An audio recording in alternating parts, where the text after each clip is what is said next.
Gujarat News has been brought to you by Aaj Tak, सबसे तेज। નમસ્કાર America Gujarat તકના ખાસ બુલેટિનમાં આપનું સ્વાગત છે। મારું નામ છે કશ્યપ। બુલેટિનની શરૂઆત કરીએ મહત્વપૂર્ણ સમાચારોથી। સુરતના રાજકારણમાં ભયંકર ગરમાવો, ટેકેદારો હાજર ન રહેતા કોંગ્રેસ ઉમેદવાર નિલેશ કુંભાણીનું ફોર્મ રદ કરાયું। શક્તિસિંહે કહ્યું, હાઈકોર્ટમાં ઇલેક્શન પિટિશન કરીશું। ભાજપ દ્વારા ઉઠાવવામાં આવેલા 4 કોંગ્રેસ ઉમેદવારોમાંથી 2નો રસ્તો ક્લિયર થયો તો 1નું કપાયું પત્તું। ભાવનગર અને અમરેલી બેઠકના ઉમેશ મકવાણા અને જેનીબેનના ફોર્મ સ્વીકારાયા તો સુરતના નિલેશ કુંભાણીનું ફોર્મ રદ। રૂપાલા મુદ્દે સુરેન્દ્રનગર ક્ષત્રિય સમાજમાં મહિલાઓએ 7 દિવસીય પ્રતિક ઉપવાસ કર્યો છે। સુરેન્દ્રનગર કોંગ્રેસ ઉમેદવાર ઋત્વિક મકવાણાએ પ્રચાર દરમિયાન મહિલાઓની લીધી હતી મુલાકાત।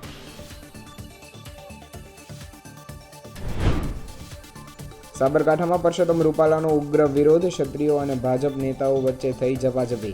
હાજર ભાજપના ધારાસભ્ય રમણ વોરાને ક્ષત્રિયોએ ચડાવ્યા ધક્કે।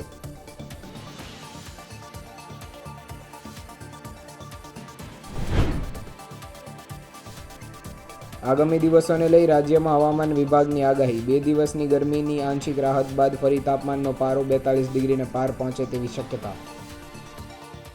સુરતના રાજકારણમાં ફરી એક વખત ગરમાવો આવ્યો છે ને કોંગ્રેસના ઉમેદવાર નિલેશ કુંભાણીનું ફોર્મ રદ કરી દેવામાં આવ્યું છે। શું છે સમગ્ર વિગત જુઓ મિત્રો। કોંગ્રેસ સુરત નિલેશ કુંભાણી કિડનેપિંગ અને ઓપરેશન ફોર્મ આ તમામ એકબીજા સાથે જોડાયેલું છે। આ તમામ પર વાત કરવી છે। કિડનેપિંગ શું ખરેખર થયું હતું? નિલેશ કુંભાણીનું ફોર્મ રદ થયું તો પડદા પાછળ કોણ હતા? નિલેશ કુંભાણી પણ શું મળેલા હતા કે પછી પોતે જ આ મિશનમાં સામેલ હતા? નિલેશ કુંભાણીનું ફોર્મ રદ થયું અને જે ટેકેદારો ગુમ થયા તેમાં મહત્વપૂર્ણ ભૂમિકા કોની હતી? શું તે ભારતીય જનતા પાર્ટીમાં આવેલા કોંગ્રેસના જૂના 2 મોટા નેતાઓ છે? તેના પર વાત તેના પર કે જે અત્યારે સૌથી મોટી છે ગુજરાતમાં કોંગ્રેસને, જેનાથી સૌથી મોટો ઝટકો લાગ્યો છે તેના પર। સુરત લોકસભા બેઠક। સુરત લોકસભા બેઠકમાં કોંગ્રેસ અને આમ આદમી પાર્ટીના ગઠબંધનના ઉમેદવાર હતા નિલેશ કુંભાણી। હતા એટલા માટે કારણ કે હવે તેઓ નથી, હવે કોઈ ઉમેદવાર જ નથી, કારણ કે નિલેશ કુંભાણી જેમણે ફોર્મ ભર્યું હતું તેમનું ઉમેદવારી ફોર્મ રદ થયું છે, અમાન્ય સાબિત થયું છે। તેનું કારણ શું? શા માટે નિલેશ કુંભાણીનું ફોર્મ અમાન્ય સાબિત થયું છે? કોણે પડદા પાછળ ખેલ પાડ્યો? નિલેશ કુંભાણી શું જોડાયેલા હતા કે નહીં? નિલેશ કુંભાણી કોણ છે? તમામ પર વાત। નિલેશ કુંભાણીએ ફોર્મ ભરી દીધું અને ત્યારબાદ તેમણે પ્રચાર પણ શરૂ કરી દીધો। પરેશ ધાનાણી સુરતમાં પહોંચે છે, ગોપાલ ઇટાલિયા દમદાર ભાષણ આપે છે અને સુરતમાં એક માહોલ ઊભો થાય છે કે નિલેશ કુંભાણી મિત્રો હવે એક કોંગ્રેસ પાસે આશા છે। સુરતમાં આમ આદમી પાર્ટી એક સમયે કોર્પોરેટરો લઈને આવે છે અને પોતાનું એક ગુજરાતમાં સફર શરૂ કરે છે। આમ આદમી પાર્ટી પણ આ નિલેશ કુંભાણી સાથે હતી, પરંતુ ઉમેદવારી ફોર્મ ભરવાનો છેલ્લો દિવસ આવે છે અને પછી ચકાસણી શરૂ થાય છે। આ ઉમેદવારી ફોર્મની ચકાસણીમાં સામે આવે છે કે સામેથી જ નિલેશ કુંભાણીના ટેકેદારો સોગંદનામું મોકલાવે છે કે તેમની સહી નથી। જે ફોર્મ ભરવામાં આવ્યું છે તેમાં જે ટેકેદારોની સહી હતી તે ડુપ્લિકેટ છે તેવું ટેકેદારો પોતે કહે છે। અને ત્યારબાદ સુરતમાં હાઈ વોલ્ટેજ ડ્રામા શરૂ થાય છે। પત્રકારોનો જમાવડો, પોલીસનો બંદોબસ્ત અને આ સાથે તંત્ર દોડી રહ્યું હતું। લોકો એ વાત પર સવાલ કરી રહ્યા હતા કે શું ફોર્મ રદ થશે કે નહીં। તેને લઈને બેઠક મળી, ચૂંટણી પંચે નોટિસ ફટકારી, શોકોઝ નોટિસ નિલેશ કુંભાણીને કે ખુલાસા કરવામાં આવે, જવાબ આપવામાં આવે કે ટેકેદારો પોતે ના કહી રહ્યા છે તો તમે આ ડુપ્લિકેટ સહી ક્યાંથી લાવ્યા અથવા તો આ સહી ક્યાંથી લાવ્યા। સમય આપવામાં આવ્યો અને આ રાતે મોટું રંધાણું। રાત્રે આ ટેકેદારો ગુમ થઈ ગયા। કોંગ્રેસ વાળા શોધી રહ્યા હતા ક્યાં છે એ ટેકેદારો, પરંતુ કોઈ હાથમાં આવ્યું નહીં, કોઈ મળ્યું નહીં। અને બીજા દિવસે સવારે એ જ મોઢા સાથે કોંગ્રેસના લોકો પહોંચ્યા, પરંતુ જવાબ એક પણ નહોતો. ક્યાં છે ટેકેદારો? નથી ખબર. ટેકેદારોની સહી શું ડુપ્લિકેટ છે? નહીં, ડુપ્લિકેટ નથી, પરંતુ ટેકેદારો હાજર નથી. આ પ્રકારના જવાબ આપવામાં આવ્યા. ટેકેદારો ક્યાં છે? તો ટેકેદારોનું અપહરણ થયું છે, ટેકેદારોને કિડનેપ કરવામાં આવ્યા છે તેવી વાત બોલવામાં આવી. અને ત્યારબાદ થોડો સમય રાહ જોવામાં આવે છે અને ત્યારબાદ નિર્ણય સામે આવે છે કે નિલેશ કુંભાણી લોકસભા 2024ની ચૂંટણી મિત્રો નહીં લડે. આ લોકસભા 2024ની ચૂંટણીમાં નિલેશ કુંભાણી સુરતમાં ઊભા રહ્યા હતા અને ત્યારબાદ એને 24 કલાકની અંદર આ ઝટકો મળી જાય છે કે હવે તેમને નથી લડવાનું. બીજી તરફ શક્તિસિંહ ગોહિલ પત્રકાર પરિષદ સંબોધે છે. એક તરફ અનુપ રાજપૂત ઝોનલ પ્રવક્તા કહે છે કે આની પાછળ હાર્દિક પટેલ અને અર્જુન મોઢવાડિયાનો હાથ છે. બંને દિગ્ગજો આજે ભારતીય જનતા પાર્ટીમાં છે. આ બંનેના સંબંધો નિલેશ કુંભાણી સાથે સારા હતા અને આ બંને જાણતા હતા કે નિલેશ કુંભાણીના નજીકના કોણ છે, ટેકેદાર કોણ છે. આ બંને નામ સામે આવ્યા બાદ ખાનગી ન્યૂઝ ચેનલને સાથેની વાતચીતમાં તેમણે આ કહ્યું હતું, પરંતુ મુખ્ય વાત એ છે મિત્રો કે આ 24 કલાકના ખેલમાં શું હાર્દિક પટેલ અને અર્જુન મોઢવાડિયા છે ખેલ કરી ગયા? શું આ બંને મળીને જ સુરતમાં ભારતીય જનતા પાર્ટીનો રસ્તો સાફ કરી દીધો? મિત્રો સવાલ એ પણ છે કે સુરતમાં ભારતીય જનતા પાર્ટી આટલી મજબૂત હોય તો શા માટે ઉમેદવારી ફોર્મ ખેંચવામાં અથવા તો તે ઉમેદવારી ફોર્મ રદ થાય તે માટે પ્રયત્ન કરવામાં આવ્યા હોઈ શકે? કારણ કે ભારતીય જનતા પાર્ટી પર આક્ષેપ છે, આરોપ છે કે તેમણે અપહરણ કર્યું એ 4 લોકોનું. કદાચ એ 4 લોકો આવનાર સમયમાં સામે આવશે અને કહેશે કે આ સમય દરમિયાન અમે ક્યાં હતા, પરંતુ તથ્યો સાથે બોલે, પ્રૂફ સાથે બોલે કે અમે આ જગ્યાએ હતા, આમની સાથે હતા, સીસીટીવી રજૂ કરે તો વાત કોંગ્રેસના લોકોના ગળામાં ઉતરે. કારણ કે તેમનું માનવું છે કે કિડનેપ કરવામાં આવ્યા હતા. ગુજરાતની રાજનીતિને લોકો અલગથી જોતા હોય છે, કહેતા હોય છે કે ગુજરાતમાં બિહાર જેવું નથી, ગુજરાતમાં ઉત્તર પ્રદેશ જેવું નથી. એ હદે ચરમસીમા પર રાજનીતિ કે એકબીજાના ગળા કાપી નાખવામાં આવે, એકબીજાને મોટામાં મોટું નુકસાન કરી દેવામાં આવે, ત્યાં સુધી હજુ પણ રાજનીતિ નથી પહોંચી.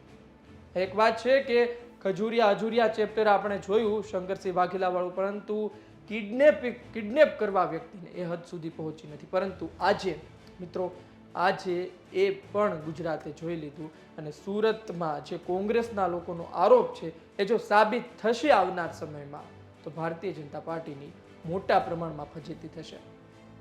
આપનું શું કહેવું છે? સુરતમાં નિલેશ કુંભાણીનું ફોર્મ અમાન્ય રદ થયું છે, કોણ તેની પાછળ? શું ભારતીય જનતા પાર્ટી સુરતમાં હાર ભાળી ગઈ હતી?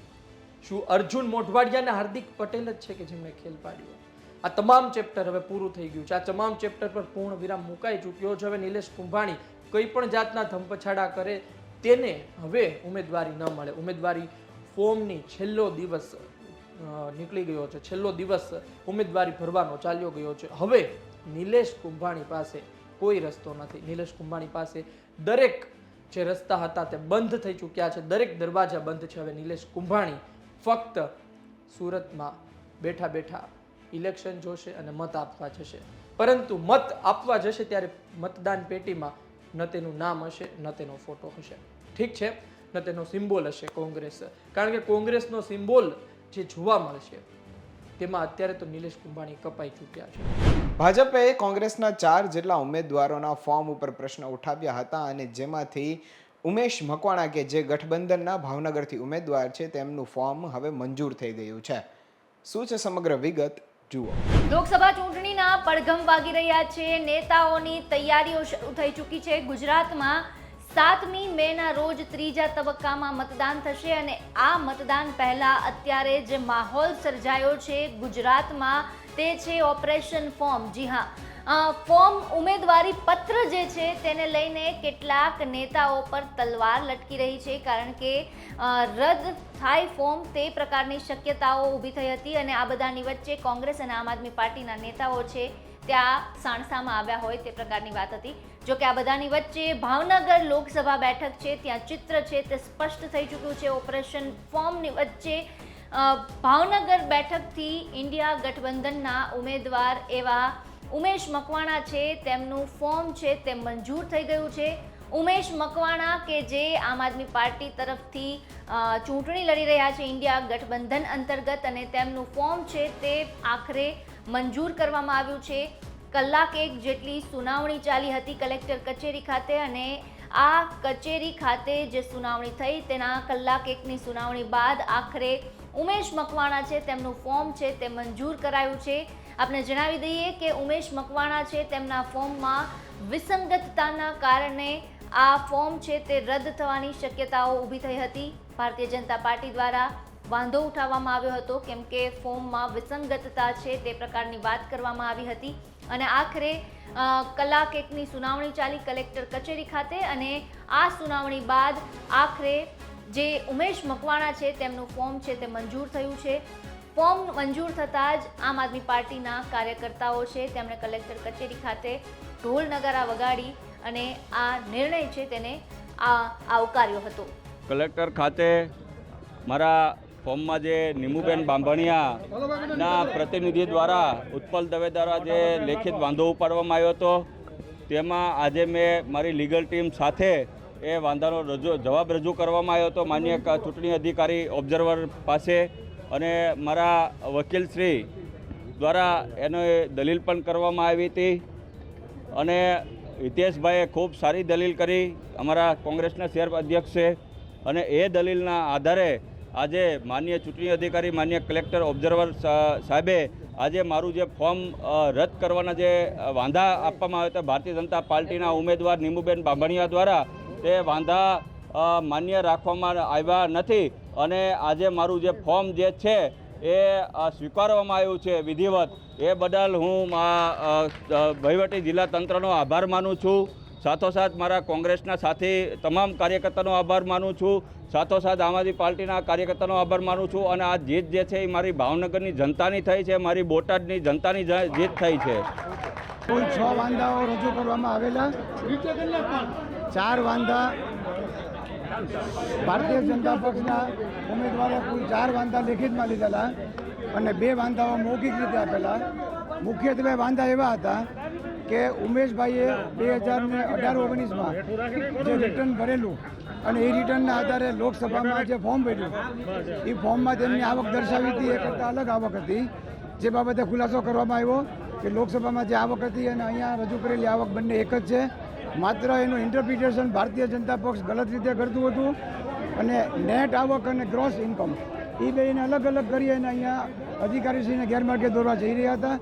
આ સિવાયના વાંધા એમની એજ્યુકેશનની ડિગ્રી બાબતે હતા, તે બાબતે પણ ખુલાસો કરી આપ્યો છે કે એજ્યુકેશનમાં હંમેશા હાઈએસ્ટ ડિગ્રી આપવાની હોય, 10મા ધોરણની 12મા ધોરણની ડિગ્રી આપવાની જરૂર નથી, કારણ કે માણસ ગ્રેજ્યુએટ થાય તો નક્કી જ હોય કે 12મી પાસ થઈ જ ગયો હોય, અને એને કારણે કાંઈ આવા નોમિનેશન પેપર્સ રદ ન થાય.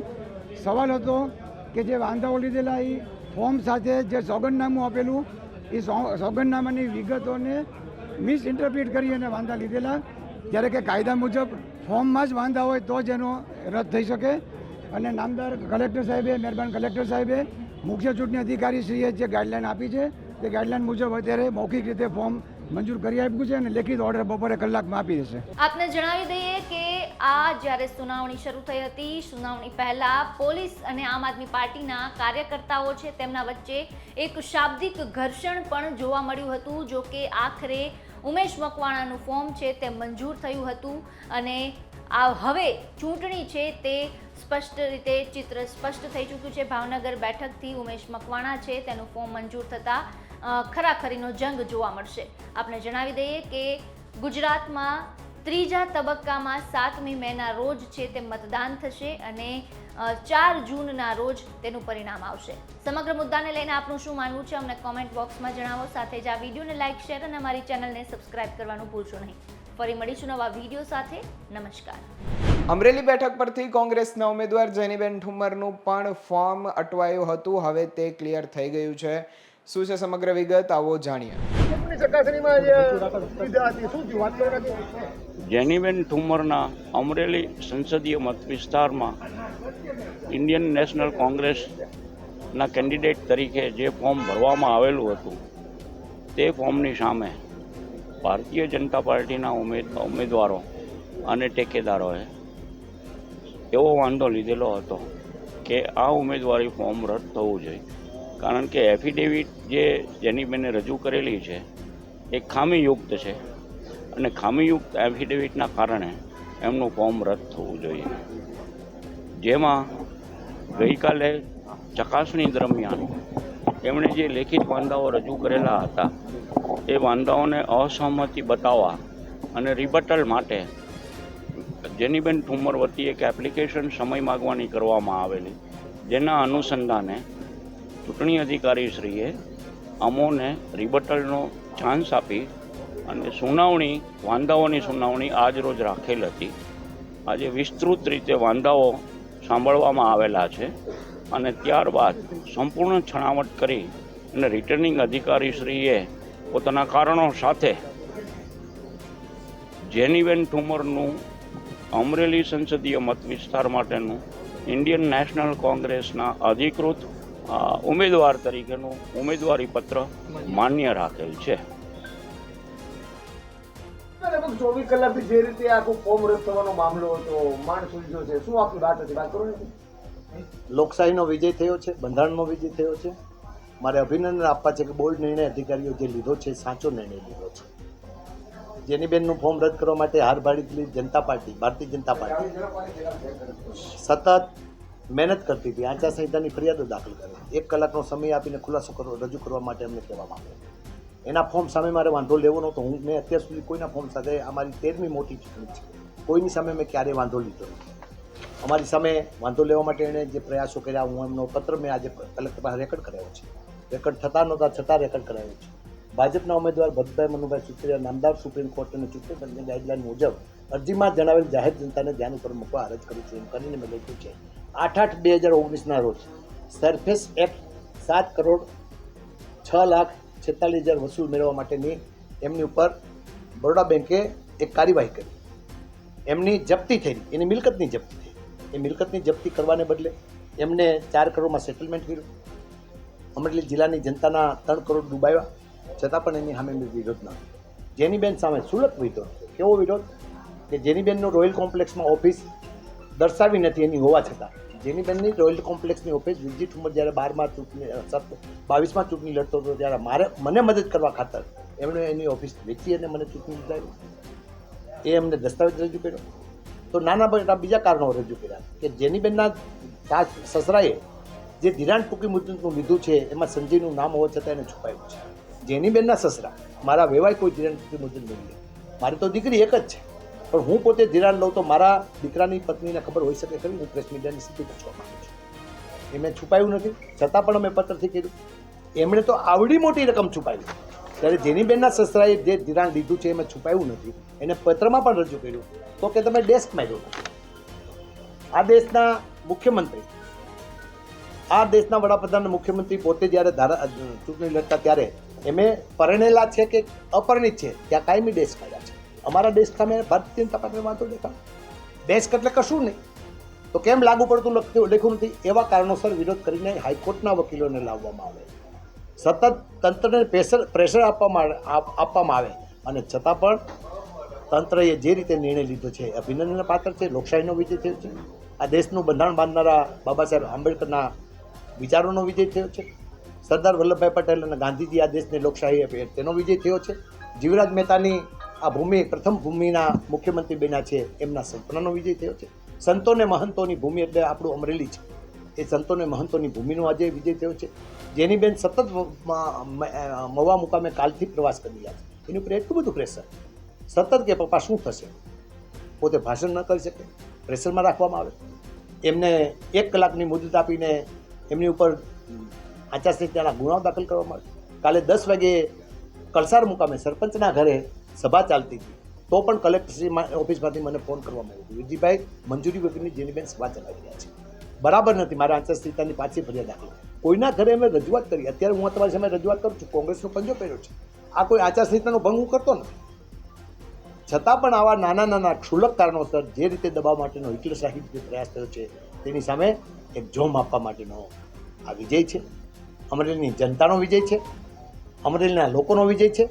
અમરેલીની ગરીબ પ્રજાનો વિજય છે, અમરેલીના દેવી પૂજક સમાજ હોય, દલિત સમાજ હોય, લઘુમતી સમાજ હોય કે બક્ષીપંચ સમાજ હોય કે પાટીદાર સમાજ હોય કે યુવાનો હોય, એનો વિજય છે. આ સમગ્ર અમરેલી જિલ્લાનો વિજય છે અને આ વિજયનો ડંકો હિન્દુસ્તાનની પાર્લામેન્ટમાં વાગવાનો છે અને ડૉક્ટર જીવરાજ મહેતાના સ્વપ્નાનો જિલ્લો અહીંથી ધમધમતી રેલ, મહુવાથી ધમધમતી રેલ, તમામ 4 ધામ સાથે ધમધમતી રેલ આપવા માટેનો વિજય ઝુંબરનો જે નિર્ધાર છે એ નિર્ધારને પાર પાડવા માટેનો જેની ઝુંબરનો વિજય થવાનો છે. પ્રેસ મીડિયાનો હું આભાર માનીશ કે અમારા એક મોરલ ટકાવવા માટે પ્રેસ મીડિયાએ અમને સતત જે સહકાર આપ્યો છે, સપોર્ટ આપ્યો છે, ત્યારે હું એમનો પણ ઋણી બન્યો છું. અને પ્રેસ મીડિયાને ચોથી જાગીર છે, અમારું કશું જ ન ચાલે. આ ચોથી જાગીર આ દેશની લોકશાહી બચાવવા માટેની જાગીર બને અને અમરેલી જિલ્લાના વિજયમાં આપનો પણ અમને મહત્વનો ફાળો મળે એવી લાગણી સાથે આ બધાનો ખૂબ આભાર માનું. જય હિન્દ. એ લોકસભાની ઇલેક્શન જે જાહેર થયું એના ઉમેદવારી ફોર્મ આપણે 12 તારીખથી લેવાના ચાલુ કર્યા અને 19 તારીખ સુધી ઉમેદવારી ફોર્મના નોમિનેશન્સ આવ્યા. એમાં ટોટલ 21 અલગ અલગ ફોર્મ્સ આવ્યા હતા. એમાંથી 7 ફોર્મ્સ છે જે રદ થવાના પાત્ર હતા તે રદ થયા છે અને 14 ફોર્મ માન્ય રહ્યા છે. એ 14 ફોર્મ માન્ય રહ્યા એમાંથી ટોટલ હવે આગામી લોકસભાનું ઇલેક્શન છે એમાં 9 ઉમેદવારો કોન્ટેસ્ટ થશે. એમાં અલગ અલગ પાર્ટીઝ અને અપક્ષ તરીકે ઉમેદવારોની નોંધણી થઈ છે. એમાં ઉમેદવારની ખાસ અપક્ષ ઉમેદવારની વાત કરું તો જયરામભાઈ પરમાર, ચૌહાણભાઈ પ્રિતેશભાઈ, ચૌહાણ પ્રિતેશ, બાવકુભાઈ અમરુભાઈ, ભાવેશભાઈ જયંતિભાઈ રાંક અને પૂજાભાઈ બાબુભાઈ દાફડા. આ અપક્ષ ઉમેદવારી આ લોકોએ નોંધાઈ છે અને એમના ફોર્મ માન્ય થયા છે. જે રાષ્ટ્ર અને રાજ્ય કક્ષાના માન્ય રાજકીય પક્ષ સિવાયની જે પાર્ટીઓ છે એમાં વિક્રમભાઈ વીરાભાઈ સાંખટ જે ગ્લોબલ રિપબ્લિકન પાર્ટીમાંથી છે તેમનું ફોર્મ સ્વીકારવામાં આવ્યું છે. અને ભાજપની વાત કરીએ તો ભરતભાઈ મનુભાઈ સુતરિયા જે ભાજપના મુખ્ય ઉમેદવાર હતા તેમનું ફોર્મ સ્વીકારવામાં આવ્યું છે. તેથી એમના જે સબસ્ટિટ્યૂટ ઉમેદવાર હતા હિરેનભાઈ હિરપરા તેમનું ફોર્મ રિજેક્ટ કરવામાં આવ્યું છે. ઇન્ડિયન નેશનલ કોંગ્રેસની વાત કરીએ તો વિરજીભાઈ ઠુમર જે સબસ્ટિટ્યૂટ કેન્ડિડેટ હતા, મુખ્ય ઉમેદવાર જેનીબેન ઠુમરનું નામ મંજૂર થતાં ફોર્મ સ્વીકારાતા વિરજીભાઈ ઠુમરનું ફોર્મ અસ્વીકાર કરવામાં આવ્યું છે. આમ કુલ ટોટલ 14 માન્ય જે ફોર્મો હતા એમાંથી 7 ઉમેદવારોની દાવેદારી સ્વીકારવામાં આવી છે. અને હવે આગામી ઇલેક્શન્સ જે આપણે 7 તારીખે છે તેના માટે હવે આ તમામ ઉમેદવારો પ્રતિસ્પર્ધામાં રહેશે અને ચૂંટણી માર્ગદર્શન પ્રમાણે આગળની આપણે ઇલેક્શન પ્રોસેસ થશે. આભાર. Thank you. હાલ બુલેટિનમાં બસ આટલું જ. મને આપશો રજા. નમસ્કાર. Gujarat News has been brought to you by Aaj Tak Sabse Tez.